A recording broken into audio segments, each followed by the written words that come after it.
Assalamualaikum warahmatullahi wabarakatuh. Kembali lagi di channel KM Story atau Kucing Hitam. Apa kabar kalian semua? Mimin doakan kalian beserta keluarga sehat selalu dan dilimpahkan rezekinya. Amin ya robbal alamin. Pada video kali ini, Mimin masih membawakan cerita yang ditulis oleh Kak Yosi Ros. Cerita ini menceritakan sebuah kisah nyata yang diberi judul Tokek Gaib. Nah, buat kalian yang ingin membaca ceritanya secara langsung, kalian boleh saja langsung mampir di Facebook Kak Yosi Ros, yang linknya Mimin sudah taruh di kolom deskripsi. Baiklah, seperti biasa, sebelum masuk ke ceritanya, Mimin mohon dukungan dari kalian untuk mensupport channel ini. Dan cara like, komen, subscribe, dan juga di-share ke teman maupun saudara kalian. Baiklah, tanpa berlama-lama lagi, langsung saja kita masuk ke ceritanya dan selamat mendengarkan. Aku akan angkat cerita kisah nyata tentang penarikan tokek dari alam gaib. Sampai hari ini, belum ada tanda-tanda tokek itu menjelma. Akibat dari keserakahan beberapa pelakunya. Tokoh dan tempatnya aku samarkan demi menjaga privasi mereka. Semoga kita semua dalam lindungan Allah Subhanahu wa Ta'ala. Amin. Mari kita mulai ke ceritanya. Di masa pandemi ini, hampir semua orang merasakan ekonomi yang sulit. Hal ini membuat segelintir orang menempuh jalan pintas untuk mendapatkan uang. Namun, ada sebagian orang yang berikhtiar mencari rezeki di jalan yang halal. Ketika rayuan setan mulai menguasai hati dan pikiran manusia, sesuatu yang dipandang dosa menjadi halal untuk dilakukan. Bang Oblo, aku ada kerjaan borongan membersihkan ladang seluas 10 hektar. Per hektarnya dibayar 50.000. Kan lumayan kalau kita kerjain 5 hektar aja. Anggotaku kurang 1. Apa abang mau ikut? Kata Rashid. Kata Rashid yang sedang ke rumah kakak iparnya. Bang Oblo berpikir keras menerima tawaran itu. Karena menurutnya harga 50.000 per hektar tidak cukup untuk menutupi hutangnya yang menumpuk. Yaudah, abang ikut. Tapi ini terus terang aja. Abang kalau kerja harus ada liburnya. Kata Bang Oblo. Walah bang, mau kerja aja harus pakai libur. Abang itu laki-laki, punya tanggungan anak istri. Kalau abang kerjanya kayak gitu, mau dikasih makan apa anak istri abang? Kata Rashid agak jengkel dengan sikap kakak iparnya. Kamu kesini itu mau nawarin kerjaan atau mau ceramahin abang? Sekarang abang tanya, jadi ngajak abang atau enggak? Jawab Oblo mulai terpancing emosi, merasa diceramahi. Jadilah bang, besok pagi abang ke rumah. Kita berangkat bareng dengan yang lain. Kalau gitu aku pamit pulang, mau kasih tahu ke yang lain. Rashid langsung pamit pulang karena tidak mau ribut dengan abang iparnya yang pemalas dan sok benar. Rashid meninggalkan rumah Bang Oblo dengan motor metiknya. Terlihat Bang Oblo menghisap rokok dengan santai.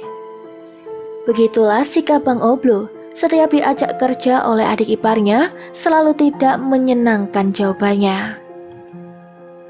Bercerita dari sudut pandang Bang Oblo. Namaku Oblo. Aku memang seorang pemalas yang berangan-angan ingin hidup kaya raya. Aku menikah dengan Tina, kakak tertua Rashid. Kami dikaruniai 2 anak. Bagiku, aku tidak perlu kerja keras untuk menafkahi anak istri. Selagi orang tuaku dan mertuaku bisa mencukupi kebutuhan rumah tanggaku, aku masih bisa hidup senang. Kalau uang belanja cukup dijatah 20.000 sehari. Yang penting aku bisa pegang uang banyak. Selama belasan tahun, Bang Oblo dan Tina menikah. Jauh dari kata sukses, rumah saja masih ngontrak. Kebutuhan hidup makin bertambah, hutang makin menumpuk. Bekerja saja Bang Oblo malas-malasan. Semenjak ayah mertuanya meninggal, sifat Oblo bukan makin bertanggung jawab pada anak istrinya, tapi makin parah pemalasnya. Singkat cerita, suatu hari, Bang Oblo didatangi oleh Pak Remi, Pak Dudung, dan Pak Kero. Mereka langsung membicarakan maksud kedatangannya. Blo, kami lagi mencari anggota untuk menarik tokek gaib. Kalau berhasil, tokeknya langsung dijual. Hasilnya bisa dibagi-bagi. Lumayan, bisa bikin rumah, beli ladang, atau nambah istri lagi. Kamu mau ikut nggak? Kata Pak Remi mencoba menggoyahkan iman Bang Oblo. Aku mau ikut, Pak. Terus gimana caranya? Bang Oblo mulai tertarik dengan penuturan dari Pak Remi. Kamu jadi anggota kami. Pak Ustadz dan Pak Holil, orang pintar yang membantu Pak Ustadz itu bersama kita. Jadi tokek berhasil ditarik. Lalu kita jual. Hasil dari penjualan tokek dibagi rata ke semua anggota. Pak Ustadz minta sama saya untuk mencari 6 orang lagi. Jelas Pak Remi kembali. Kata orang yang pernah jual tokek gaib, semakin panjang tokeknya, semakin mahal harga jualnya. Bisa mencapai miliaran. Tambah Pak Dudung yang bersemangat menyebut kata miliaran. Jual tokek gaib bisa dapat uang miliaran? Makin tergiurlah Bang Oblo mendengar uang miliaran. Kapan lagi bisa hidup enak dan kaya mendadak tanpa harus bekerja? Begitulah pemikiran dari Bang Oblo. Kalau dilihat dari kehidupannya, ketika tamu Bang Oblo hidup berkecukupan, tapi masih saja mereka merasa kekurangan.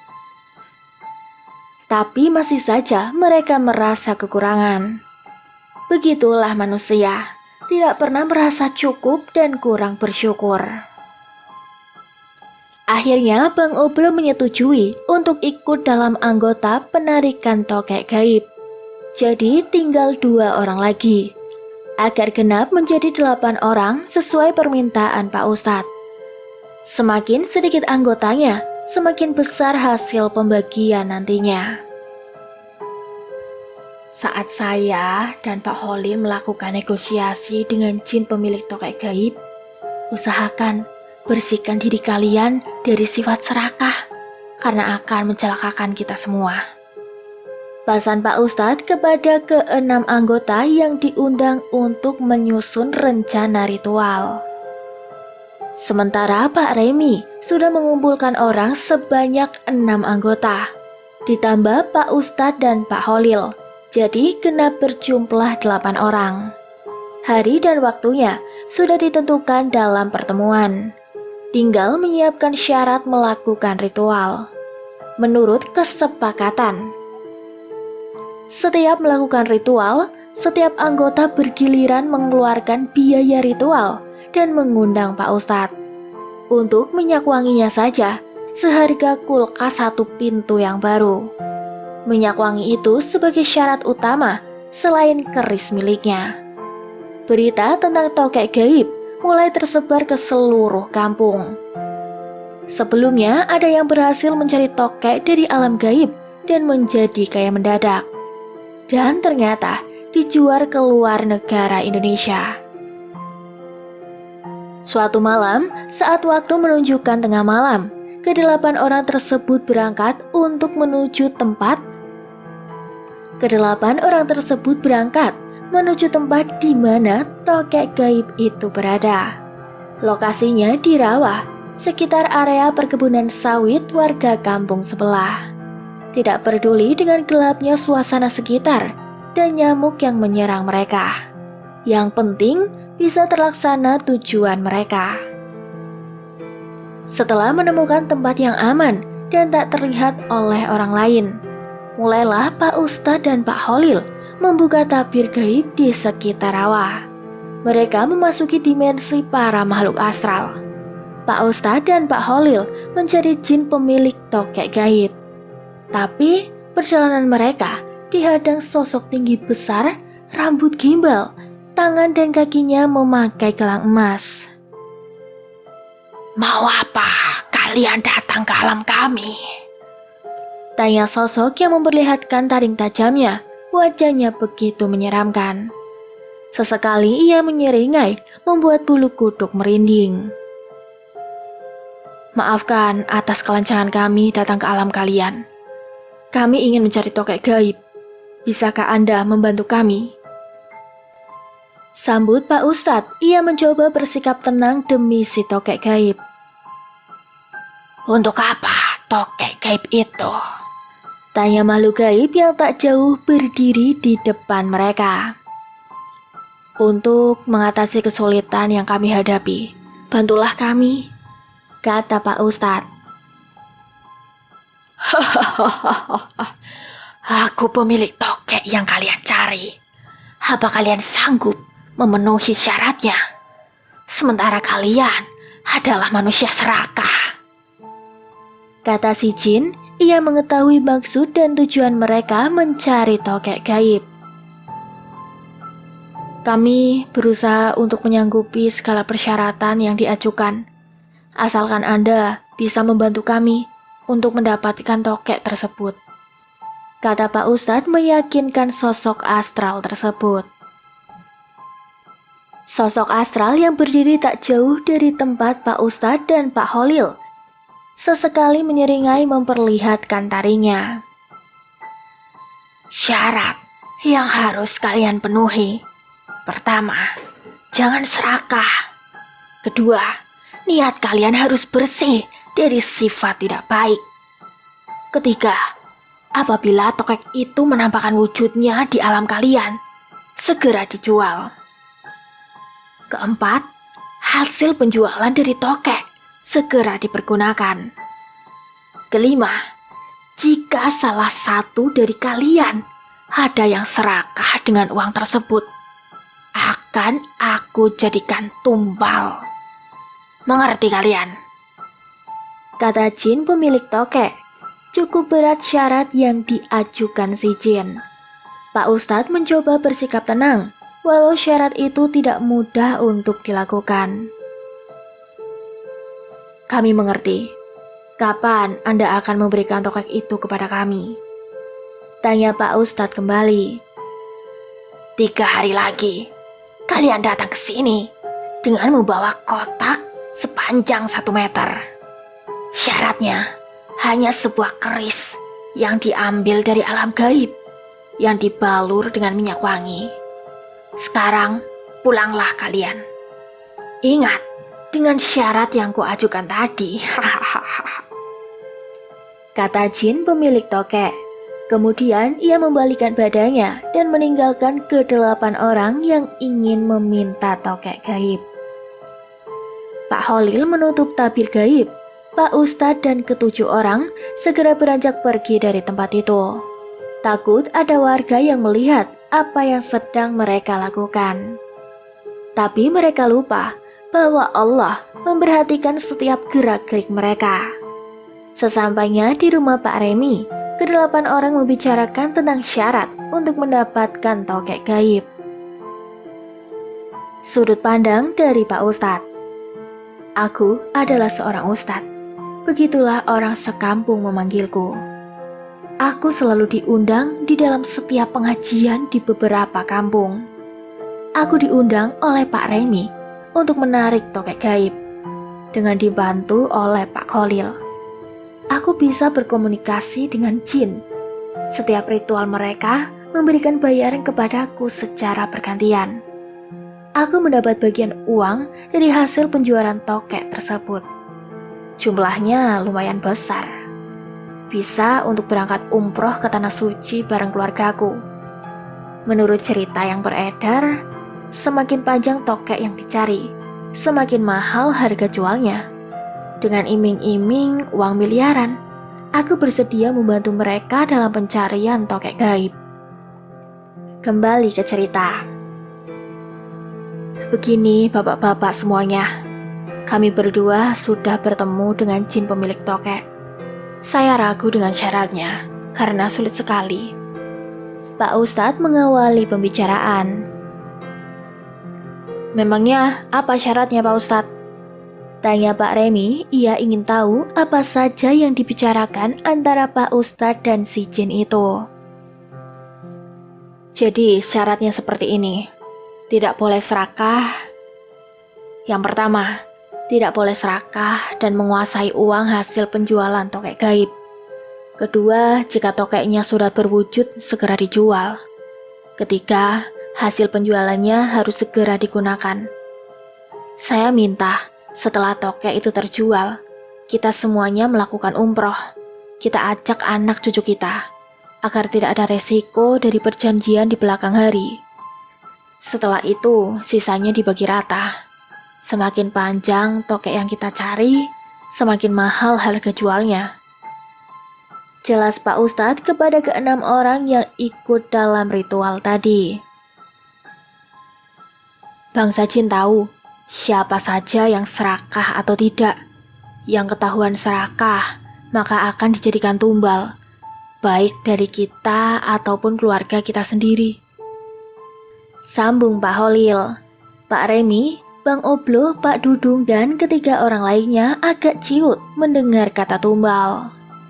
Tapi begitulah konsekuensi jika kita berani melakukan perjanjian dengan penghuni alam gaib.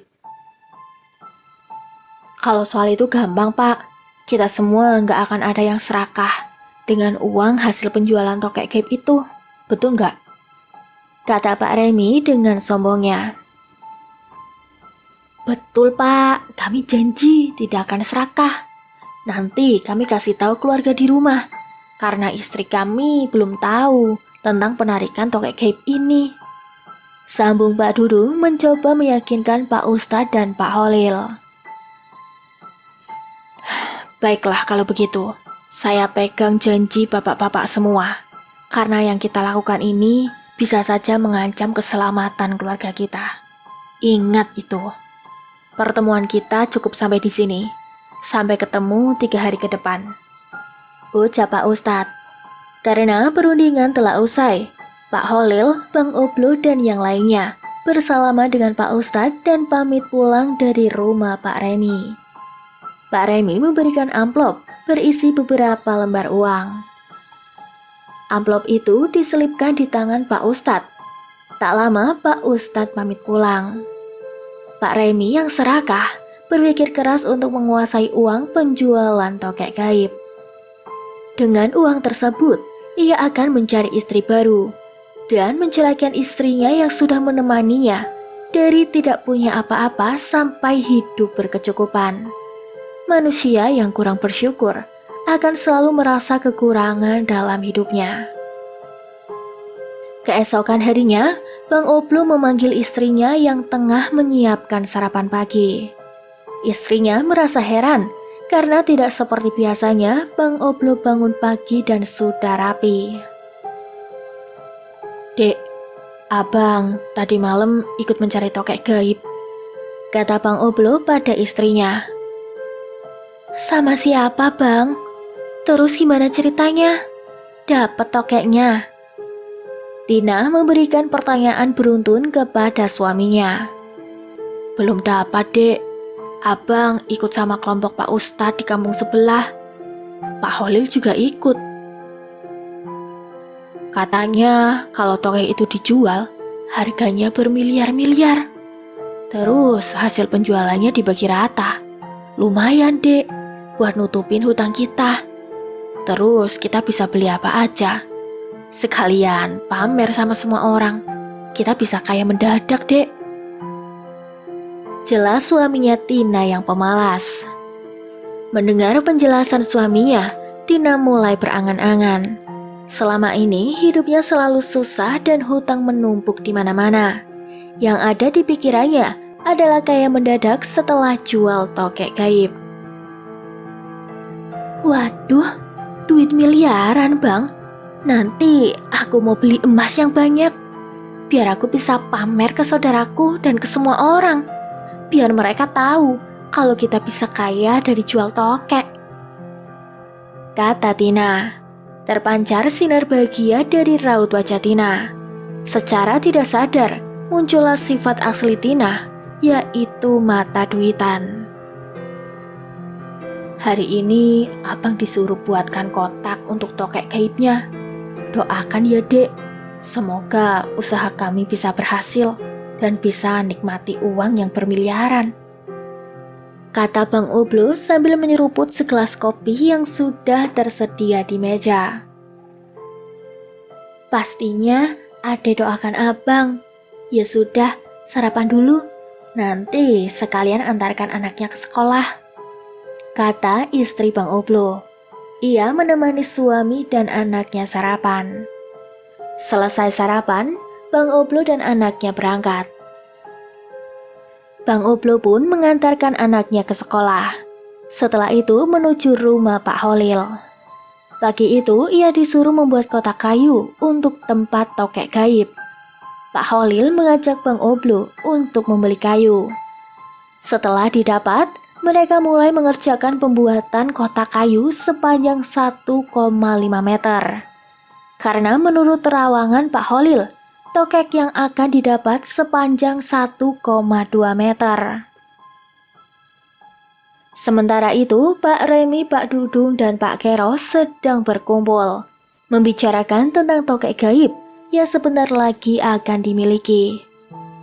Sudah terbayang di mata mereka, uang hasil penjualan tokek gaib itu bisa membuat mereka kaya raya. Cukup ongkang-ongkang kaki saja uang melimpah. Kalau nanti si tokek gaib itu bisa kita miliki dan jual, uangnya dibagi rata. Aku mau menceraikan istriku yang sekarang dan mencari istri yang cantik dan bahenol, kata Pak Remi sambil tertawa. Kalau aku pengen beli ladang, beli tanah, dan mobil baru.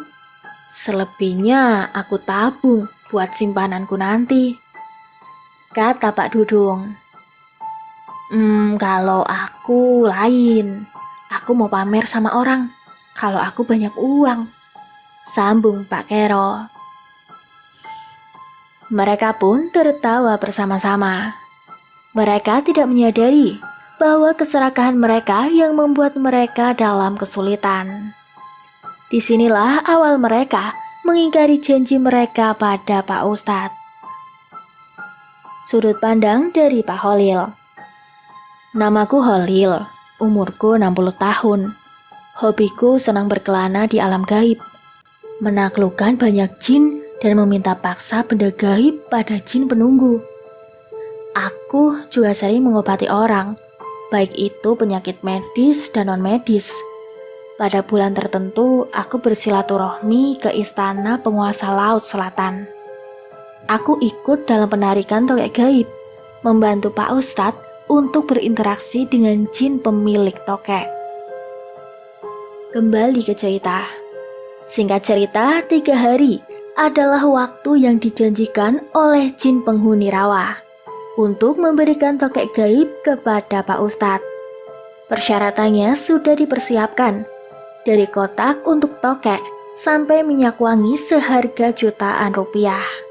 Kali ini semuanya berkumpul di rumah Pak Kholil. Pak Ustadz juga sudah hadir di tengah mereka. Sebelum pergi ke rawa, tempat di mana jin itu berada, mereka berdoa sejenak, meminta perlindungan dari Allah Subhanahu wa Ta'ala agar rencana berjalan sesuai yang direncanakan. Maka berangkatlah mereka berdelapan menuju rawa dengan membawa segala persyaratannya. Sesampainya di sana, mereka sudah mencari posisi yang aman untuk melakukan ritual pemanggilan jin. Pak Holil dan Pak Ustadz sudah siap. Kemudian Pak Holil membuka tabir gaib. Seketika itu, suasana rawa yang tadinya gelap agak sedikit terang karena cahaya dari alam gaib. Pak Holil dan Pak Ustadz berjalan sambil membawa kotak, yang di dalamnya ada keris yang sudah dibalur dengan minyak wangi.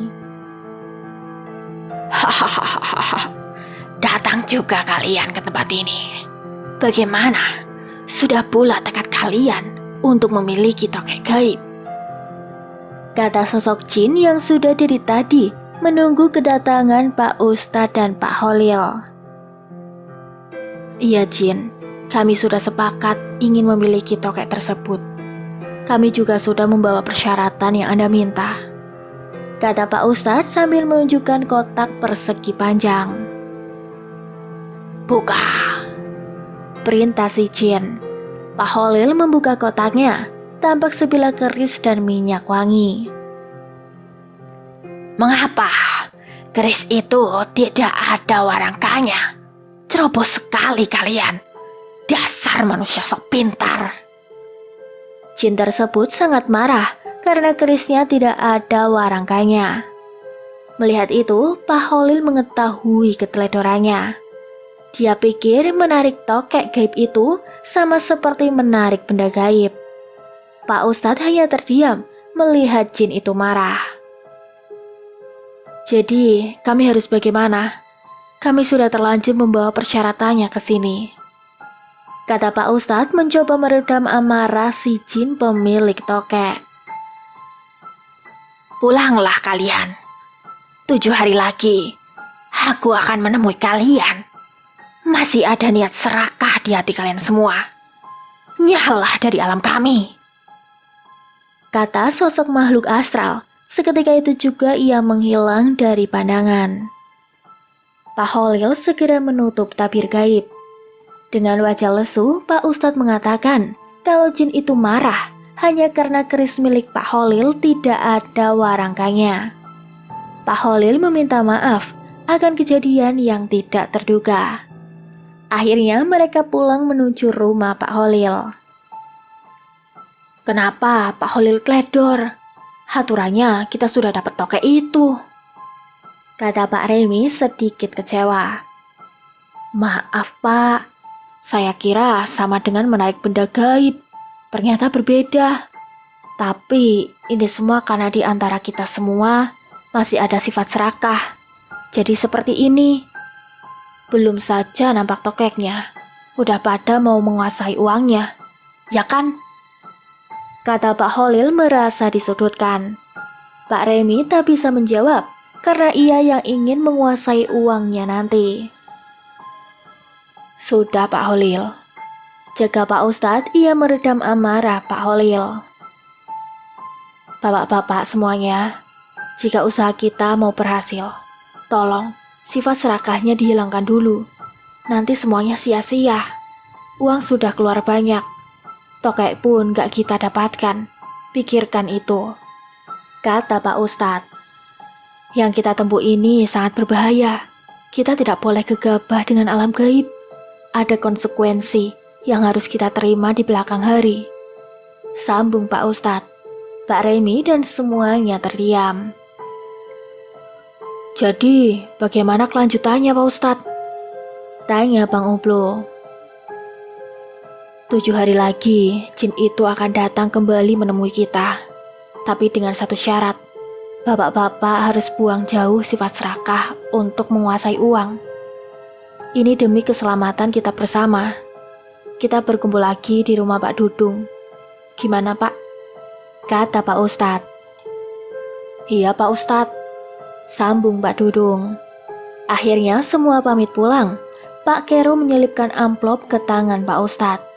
Mereka akan berkumpul lagi 7 hari mendatang. Keesokan harinya, Pak Dudung dan yang lainnya membahas tentang tadi malam. Mereka sangat kecewa atas keteledoran Pak Holil.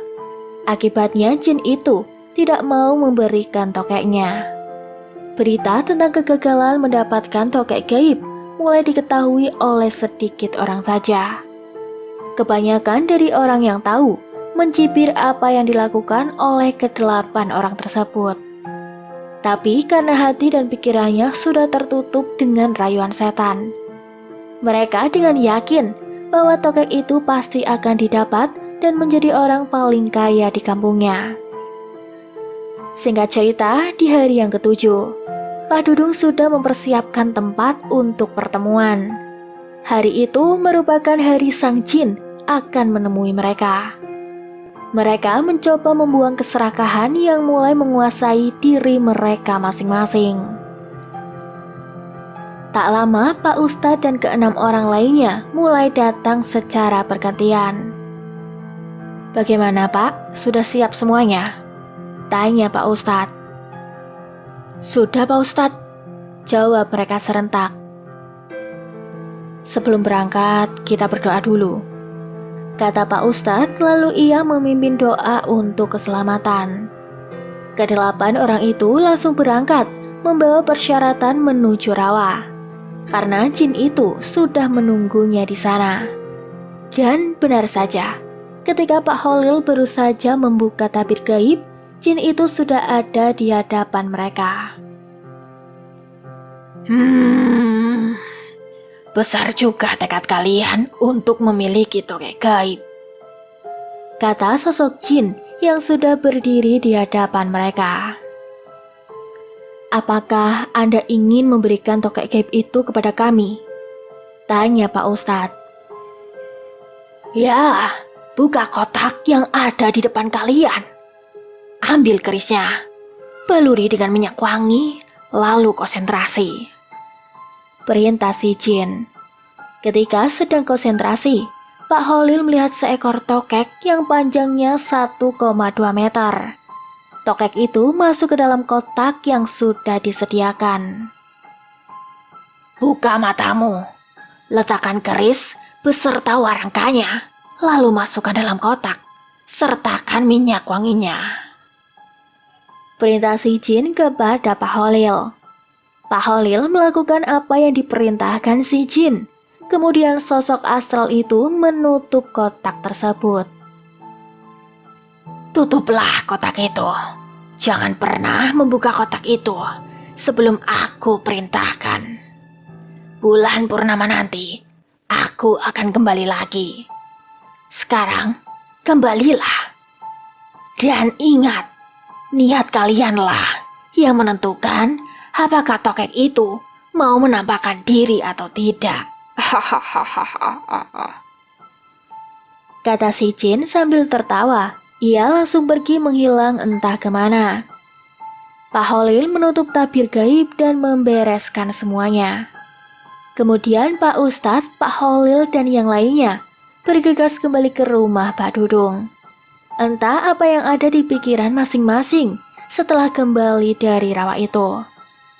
Mereka berharap jin itu memberikan tokek gaibnya. Setelah beristirahat sejenak, mereka langsung berkumpul. "Gimana Pak Holil? Berhasilkah?" tanya Pak Remi, sepertinya ia tak sabar ingin mengetahuinya. Terlihat wajah tegang di raut wajah mereka. "Berhasil, tokeknya masih dalam bentuk gaib. Tadi aku melihat, tokeknya sudah masuk ke dalam kotak. Dan besar sekali. Panjangnya 1,2 meter. Jawab Pak Holil. "Alhamdulillah," sahut mereka bersamaan, terpancar aura bahagia dari wajah mereka. "Tapi ingat, sesuai dengan perjanjian, jangan ada yang serakah," himbau Pak Ustadz sekedar mengingatkan. "Jadi, kapan tokek itu menampakkan wujudnya Pak Holil?" tanya Pak Ustadz. "Kata jin pemiliknya, kita menunggu sampai bulan purnama nanti. Dan jin itu berpesan, jangan coba membuka kotak ini sebelum ada perintah dari jin itu," jelas Pak Holil. "Ya sudah, bulan purnama nanti kita ketemu lagi. Sekarang sudah jauh malam, kita pulang ke rumah masing-masing. Ingat pesan saya, jangan serakah," kata Pak Ustadz. Setelah mendapatkan amplop dari Pak Dudung, Pak Ustadz, Pak Remi, dan yang lain pamit pulang. Sementara Pak Holil meminta bantuan Bang Oblo untuk memegang kotak kayu yang berisi tokek gaib. Dalam perjalanan pulang menuju rumah Pak Holil, mereka membicarakan tentang tokek gaib yang berada di kotak kayu. "Pak, beneran ini ada tokek gaibnya? Tapi tadi di sana nggak ada yang masuk ke kotak ini?" Tanya Bang Oblo pada Pak Holil. Kamu itu belum terbuka indera keenammu, jadi nggak nampak apa-apa. Tokeknya tadi masuk ke kotak, panjangnya 1 meter lebih. Jangan kamu buka kotaknya, soalnya kamu orangnya nggak percayaan, kata Pak Holil. Tak lama sampailah mereka di rumah Pak Holil dan meletakkan kotak kayu itu di ruangan tersembunyi. Lalu Pak Holil mengantarkan Bang Oblo ke rumahnya. Sebelum Pak Holil bertugas jaga malam di daerah perkebunan sawit. Keesokan harinya, Pak Remi, Pak Dudung, dan Pak Kero berkumpul di tempat biasa. Mereka kegirangan karena sebentar lagi tokek itu akan menampakkan wujudnya. Weh, kita bakalan kayak beneran nih, kata Pak Remi. Hei iya Pak Remi, gak nyangka prosesnya cepat sekali, sahut Pak Dudung. Iya Pak Dudung, aku udah gak sabar, pengen lihat uang bermiliar-miliaran, biar aku bisa ganti istri secepatnya, kata Pak Remi sambil tertawa senang. Iya Pak, aku juga udah gak sabar, pengen pamer sama orang kampung, sambung Pak Kero. Doakan saja agar tokek itu cepat menampakkan wujudnya, kata Pak Remi. Amin, sahut mereka bersamaan. Sementara di rumah Bang Oblo, ia menceritakan tentang tokek gaib juga. Gimana Bang, dapat tokeknya? Tanya Tina, ia tidak sabar ingin mendengar cerita suaminya. Dapat dek, tapi nunggu bulan purnama, kotak itu baru dibuka. Doakan ya dek, semoga tokek gaibnya menampakkan wujudnya, biar cepat dijual. Terus kita bisa bayar hutang dan beli apa aja yang adik mau. Kita bakal jadi orang kaya. Jelas Bang Oblo. Serius nih Bang? Wah, nanti kita beli rumah yang bagus ya Bang. Masa kita ngontrak lagi? Terus beli motor baru? Kalau bisa mobil baru ya Bang, ucap Tina. Nanti kita borong semua yang ada di toko. Tenang aja, kan orang kaya, hahaha, kata Bang Oblo dengan sombongnya. Abang mau telepon keluarga abang, biar nanti pas bulan purnama mereka bisa datang kemari. Bang Oblo meraih ponselnya dan menghubungi keluarganya.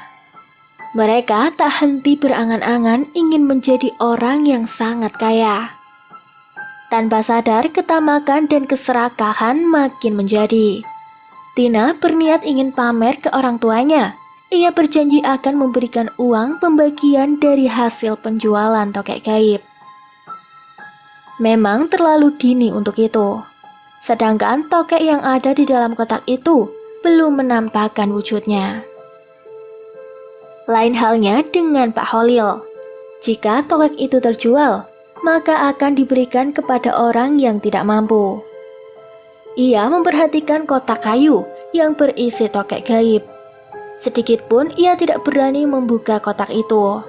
Ia juga ingin tokek itu berwujud sempurna. Singkat cerita, bulan purnama nampak di langit yang gelap. Waktunya sang pemilik tokek gaib datang untuk memastikan apakah tokek itu sudah menampakkan wujudnya atau belum. Beberapa hari yang lalu, kali ini giliran Pak Remi dan Pak Holil yang membiayai persyaratan ritual. Pak Ustadz dan ke-6 orang termasuk Bang Oblo datang ke rumah Pak Holil. Semuanya berharap malam ini tokek gaib mau menampakkan wujudnya. Ritual pemanggilannya di rumah aja ya Pak Holil. Masa harus menggotong kotak kayu ke sana kemari, kata Pak Ustadz.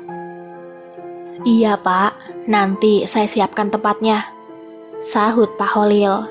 Kebetulan rumah Pak Holil mempunyai banyak kamar. Ia memilih kamar belakang yang sudah lama tidak dipergunakan. Kotak kayu dan segala persyaratan pun dipindahkan ke kamar belakang. Semuanya siap, Bapak-bapak? Tanya Pak Ustadz. Siap, Pak. Serentak mereka menjawab. Pak Holil membuka tabir gaib. Mereka masih menunggu kedatangan sosok jin pemilik tokek gaib. Kalian datang ke alamku, hanya sia-sia yang kalian dapatkan. Terdengar suara yang tak berwujud. Mohon, tunjukkan wujud Anda, kata Pak Ustadz. Tiba-tiba saja, sosok astral itu sudah berada di depan mereka dengan wajah penuh amarah. Kenapa kalian ingkar janji? Nampak di wajah kalian penuh nafsu serakah. Coba buka kotak itu. Perintah makhluk menyeramkan itu.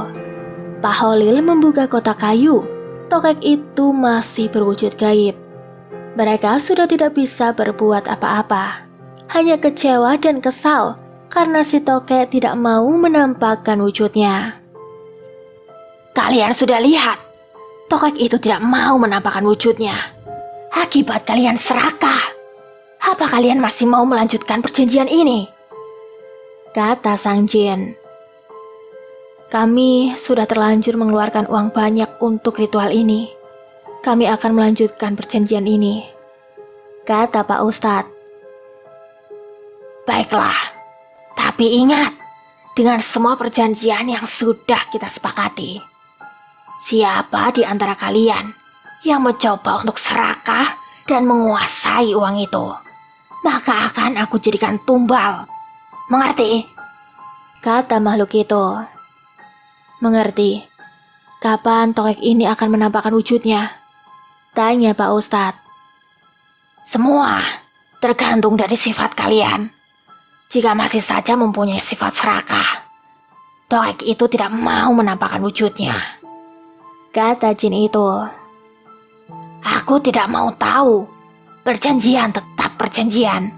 Aku berhak memilih kalian sebagai tumbal. Kalian yang memintanya. Aku akan kembali lagi, kata si jin sambil menghilang dari hadapan mereka. Pak Holil menutup kembali tabir gaib. Pak Ustadz tertunduk lesu mengingat perkataan jin tadi. Perjanjian ini akan ada orang yang harus ditumbalkan. Ia berpikir keras untuk mencegah bila sang jin tersebut meminta tumbal. Saya sudah berusaha untuk berbicara dengan jin pemilik tokek gaib ini. Nampaknya dia akan meminta tumbal salah satu di antara kita.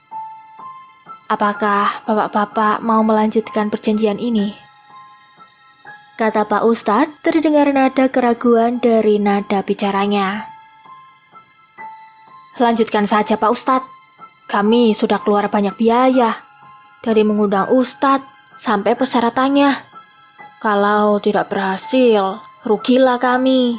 Siapa yang mau ganti rugi uang kami? Kata Pak Remi seolah mengharap ganti rugi jika perjanjian ini dibatalkan. Maka dari itu saya tekankan agar bapak semuanya membuang sifat serakahnya. Karena percuma, binatangnya tidak mau menampakkan wujudnya, kata Pak Ustadz. Kami tidak akan serakah Pak Ustadz, kata Pak Dudung berusaha menutupi sifatnya yang serakah. Iya, saya tahu.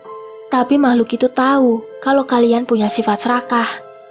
Saya tidak tahu apa yang akan bapak semua lakukan jika sudah melihat uang banyak. Tunggu dengan sabar. Kalau bapak semua mempunyai sifat itu, saya batalkan saja, ancam Pak Ustadz. Pak Remi, Pak Dudung, dan yang lainnya kebingungan. Jika tidak terlaksana, yang ada mereka akan jadi cibiran orang sekampung. Baiklah Pak Ustadz, kami janji tidak akan serakah lagi, ucap Pak Holil mewakili dari semua yang hadir. Kita bertemu 2 minggu lagi di rumah ini. Biar saya bicarakan kembali dengan jin itu. Kita pulang ke rumah masing-masing, kata Pak Ustadz. Mereka pun berpamitan pulang. Seperti biasa, Pak Remi menyelipkan amplop ke tangan Pak Ustadz. Dalam hatinya menggerutu karena kegagalan yang dialami malam ini. Keesokan harinya, Pak Remi, Pak Dudung, Pak Kero berkumpul seperti biasanya.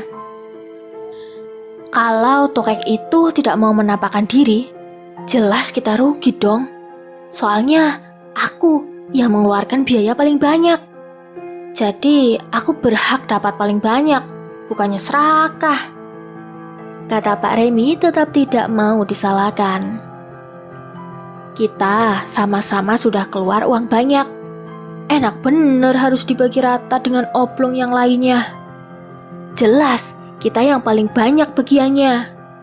Kata Pak Dudung takut tidak mendapatkan bagian yang sama dengan Pak Remi dan Pak Kero.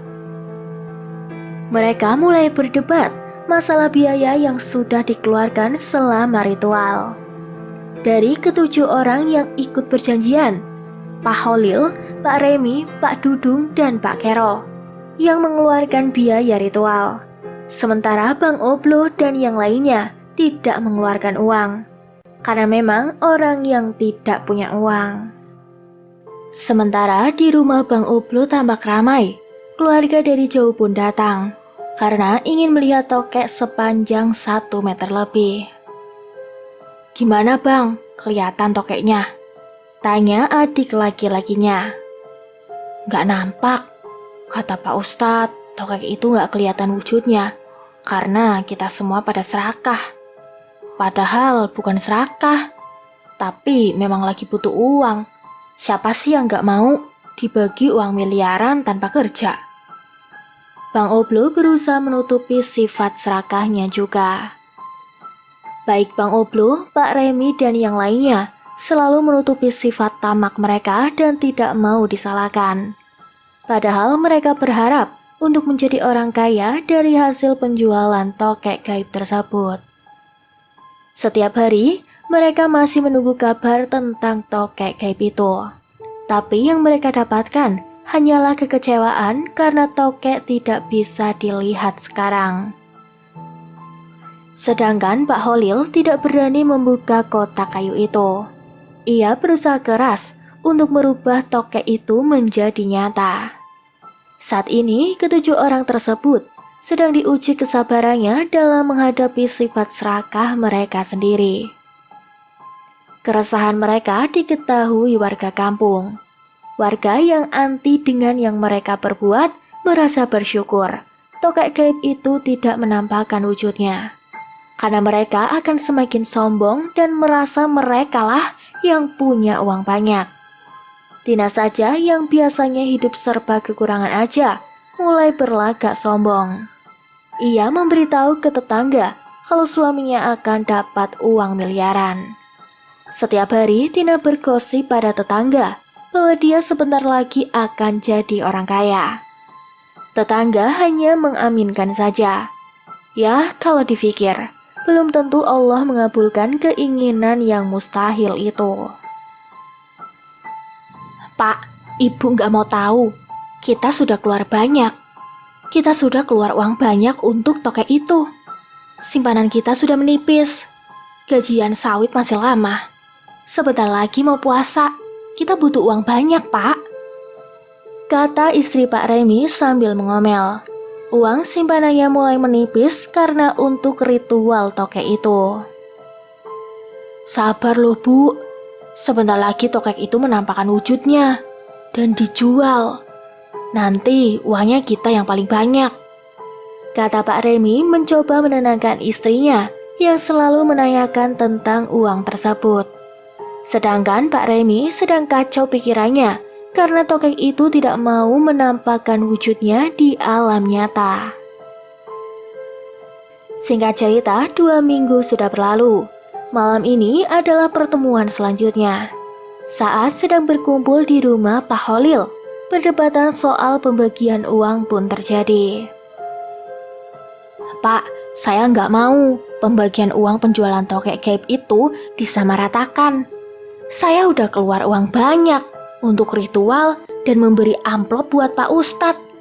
Pokoknya Saya harus paling lebih banyak bagiannya, kata Pak Remi.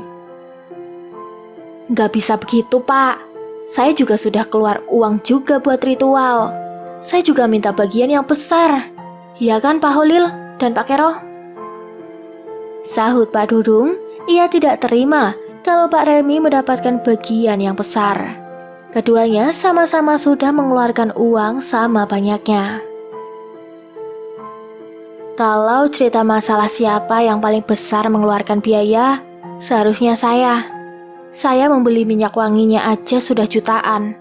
Belum lagi membuat kotak kayu. Itu kayunya nggak sembarangan. Tapi saya nggak mengharap pembagian uang harus paling besar. Tujuan saya ikut penarikan tokek ini ingin membantu orang yang susah. Apa kalian nggak mau bantu mereka? Kata Pak Holil berusaha memberi penjelasan.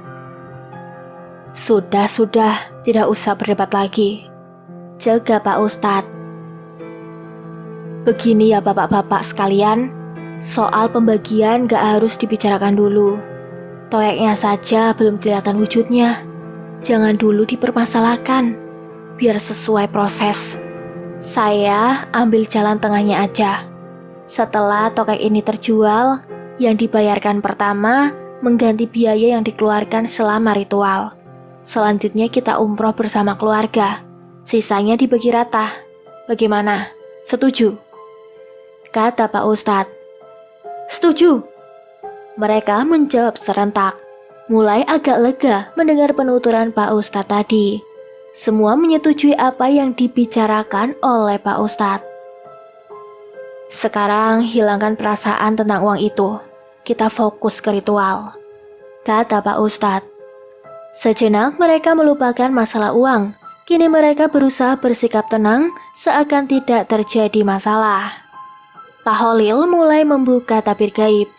Alangkah terkejutnya dia melihat jin itu sudah berada di hadapannya.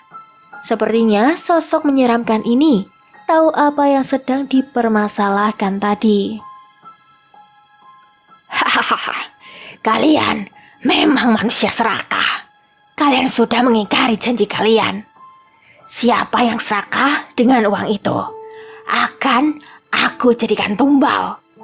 Aku mau istri orang itu, kata Jin. Ia menunjuk kepada Pak Remi. Rupanya ia mendengar semua percakapan tadi. Apa tidak bisa dibicarakan lagi? Tanya Pak Ustadz kepada si Jin yang terlihat marah besar.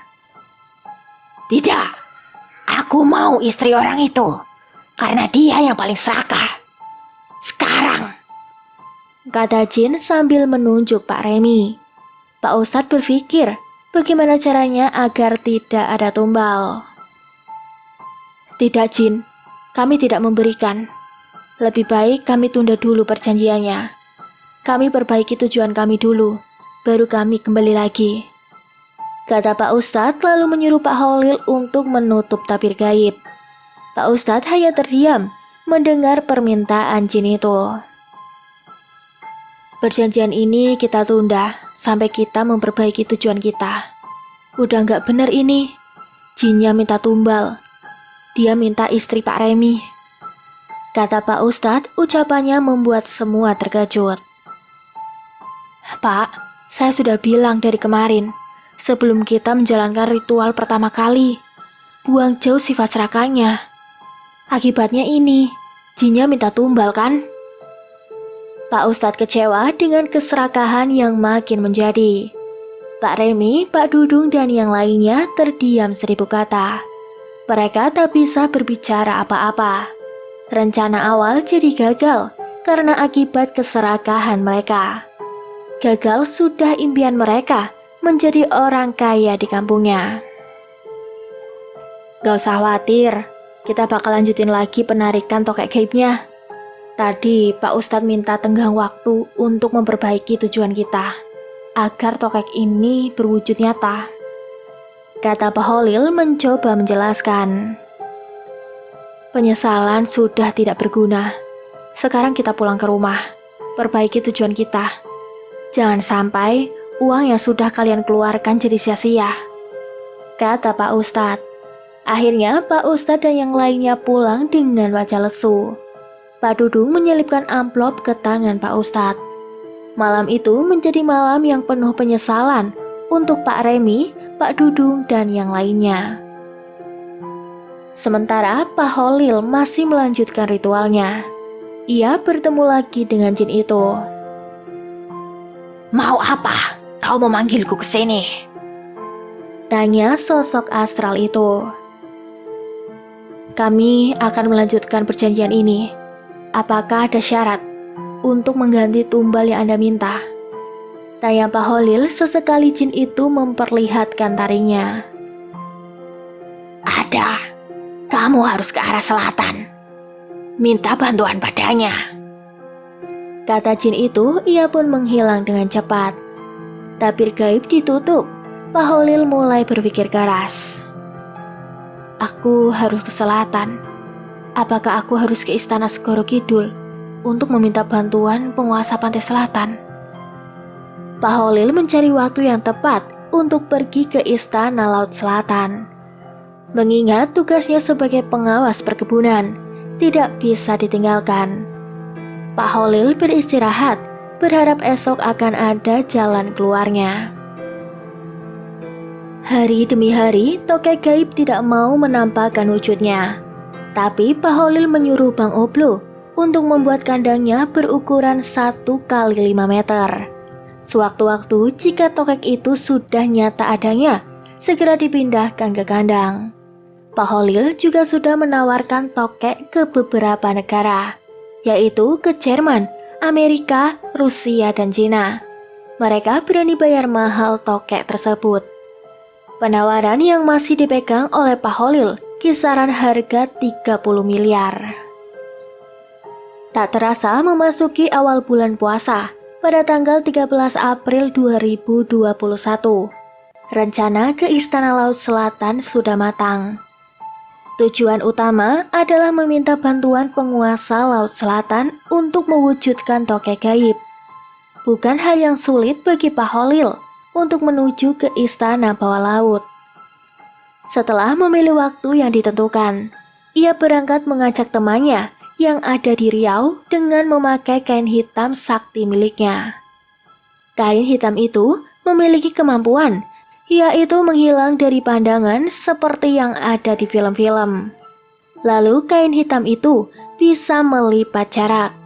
Jadi kita bisa sampai di tujuan dengan waktu yang sangat cepat. Dengan menggunakan kain hitam sakti milik Pak Holil, mereka berdua sudah berada di Istana Bawah Laut dalam waktu hitungan menit. Mereka disambut oleh para dayang yang semuanya dari bangsa bidadari yang sangat cantik.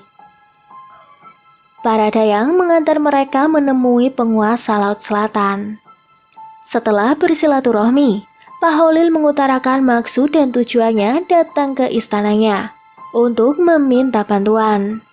Sang penguasa sudah tahu maksud dari kedatangan Pak Holil. Beliau bersedia membantu Pak Holil untuk mewujudkan tokek gaib dengan segala timbal baliknya. Pak Holil menyetujuinya. Lalu sang penguasa Segara Kidul memberikan minyak wangi yang menurut Pak Holil tidak ada dijual di dunia manusia. Minyaknya sangat wangi sekali. Setelah urusannya selesai, Pak Holil pamit pulang kepada ratu dari para lelembut. Tapi tidak dengan temannya. Temannya diminta untuk tinggal selama 1 minggu di Istana Bawah Laut. Sepulangnya dari Segara Kidul, Pak Holil langsung mengadakan ritual sendiri memanggil sang jin. Tabir gaib pun terbuka. Pak Holil berusaha mencari jin pemilik tokek. Sudah berhasilkah usahamu meminta bantuan ke selatan? Tiba-tiba terdengar suara tanpa wujud. Sudah, aku membawa sesuatu dari Laut Selatan. Jawab Pak Holil sambil mengeluarkan sesuatu dari kantong bajunya. Minyak wangi yang diberikan oleh penguasa Laut Selatan. Melihat itu, sosok astral langsung sedikit berbaik hati menampakkan wujudnya pada Pak Holil. Baiklah, Sediakan kembali kotak kayu 1 buah lagi untuk tokek gaib yang akan muncul lagi. Ritualnya sama seperti yang kemarin. Tapi ingat, jangan serakah dan sombong, kata jin pemilik tokek. Tak lama ia pergi menghilang entah kemana. Esok pagi, Pak Holil memanggil Bang Oblo untuk membuat kotak kayu 1 lagi. Setelah selesai pengerjaannya, tanpa membuang waktu, lewat tengah malam ritual pun dilakukan. Prosesnya begitu cepat. Si tokek gaib langsung berada di kotak kayu buatan Bang Oblo. Mungkin karena syaratnya diambil dari Laut Selatan. Makanya prosesnya tidak memakan waktu lama. Kini tokek gaib yang akan mereka miliki menjadi 2 ekor. Seiring dengan berjalannya bulan Ramadan, mereka masih berharap agar mereka bisa kaya mendadak dengan 2 tokek gaib itu. Sifat serakah dan tamak sudah tidak bisa dirubah lagi, membuat kedua tokek tersebut tidak mau menampakkan wujudnya. Sampai hari ini, belum ada tanda-tanda kedua tokek akan muncul dari dalam kotak kayu. Narasumber dari cerita ini mengatakan, Pak Remi, Pak Dudung, dan Pak Kero mulai resah, takut uang yang mereka keluarkan tidak kembali. Dan kedua tokek itu tidak mau muncul di alam manusia. Niat mereka menjadi orang paling kaya di kampungnya tidak akan tercapai. Sementara Bang Oblo sudah terlanjur bicara kepada keluarga besarnya, karena sebentar lagi akan menjadi orang kaya karena tokek tersebut. Tapi semua hanya omong belaka. Kapankah kedua tokek tersebut bisa muncul di alam nyata? Hanya Allah Subhanahu wa Ta'ala yang mengetahuinya. Dan selama mereka masih dalam keadaan serakah, sombong, dan tamak, kedua tokek gaib tidak akan pernah muncul seperti penuturan jin pemilik tokek gaib. Demikian cerita tokek gaib. Penantian mereka kepada tokek gaib itu masih terus berlangsung. Entah sampai kapan penantian mereka berakhir. Selesai. Tunggu cerita lainnya di video selanjutnya. Mimin pamit undur diri. Wassalamualaikum warahmatullahi wabarakatuh.